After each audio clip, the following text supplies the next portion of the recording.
Imagine a world where the money in your wallet can't be controlled by anyone. Not your bank, not your government. You could send it anywhere in the world instantly, safely, and without permission. For most governments, that's terrifying. Because for centuries, controlling money has meant controlling power. And Bitcoin threatens that control. Governments have always relied on money to run their countries. They print it, tax it, lend it, and sometimes even devalue it to fund wars or bailouts. Take Germany in the 1920s, for example. Hyperinflation was so severe that people used wheelbarrows of money just to buy bread. Or Zimbabwe in the late 2000s, where inflation reached 79 billion%, and citizens' savings became worthless overnight. In these cases, governments lost control of trust. People started looking for alternatives, things they could actually rely on. Bitcoin is that kind of alternative in the digital age. Why does this scare governments? Control over money equals control over citizens. With Bitcoin, governments cannot print more, cannot seize accounts, and cannot freeze your wealth. It's the ultimate opt-out. For example, during the 2008 financial crisis, central banks bailed out failing institutions using taxpayer money. Ordinary people lost trust but had no alternative, until Bitcoin appeared later that year. It offered a system where the rules were fixed, transparent, and not controlled by a central authority. If you're enjoying this video, hit subscribe, leave a like, and drop a comment. It really helps.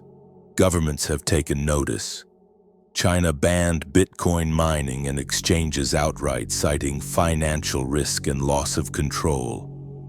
India tried multiple times to impose strict restrictions, warning citizens about cryptocurrencies.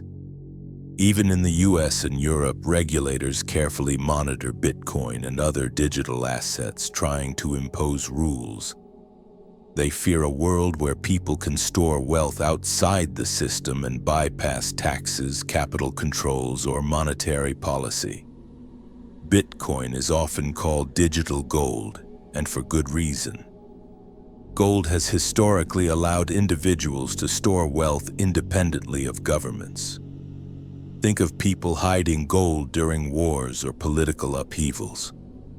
Bitcoin does the same thing digitally, but faster, easier, and global. Imagine if you could protect your wealth during a crisis like the Weimar Republic hyperinflation, but do it instantly online. That's the threat governments see. Individuals gaining real financial freedom. History shows us why governments fear losing control over money. In Argentina's 2001 economic collapse, people's bank accounts were frozen to prevent mass withdrawals. Many lost access to their savings. In Venezuela today, hyperinflation destroyed trust in the local currency. Citizens turned to Bitcoin and US dollars to survive. The lesson is clear. When governments fail to manage currency, people naturally seek alternatives. Bitcoin is the first digital alternative that can't be printed, frozen, or confiscated. Governments control money through tools like interest rates, taxation, and bailouts. Bitcoin undermines all of this. No interest rate control. Bitcoin's supply is fixed. No taxation control. Unless you voluntarily sell or convert, governments can't track every transaction. No bailouts.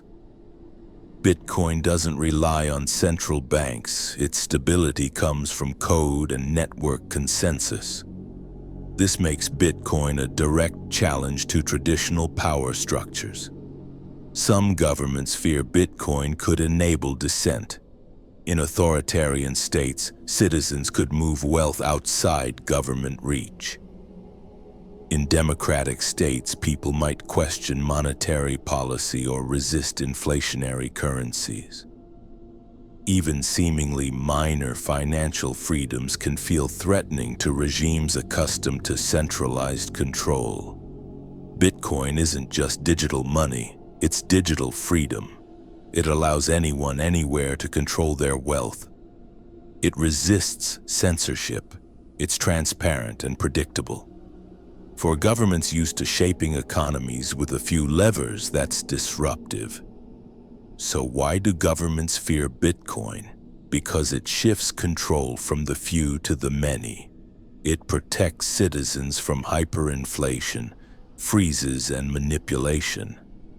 It's a new type of money that governments cannot command, and that makes them nervous. Bitcoin isn't just a financial innovation, it's a challenge to centuries of monetary control. And for those who value freedom, that's exactly why it matters. If you made it to the end of this video, type Bitcoin in the comments to show you're awake.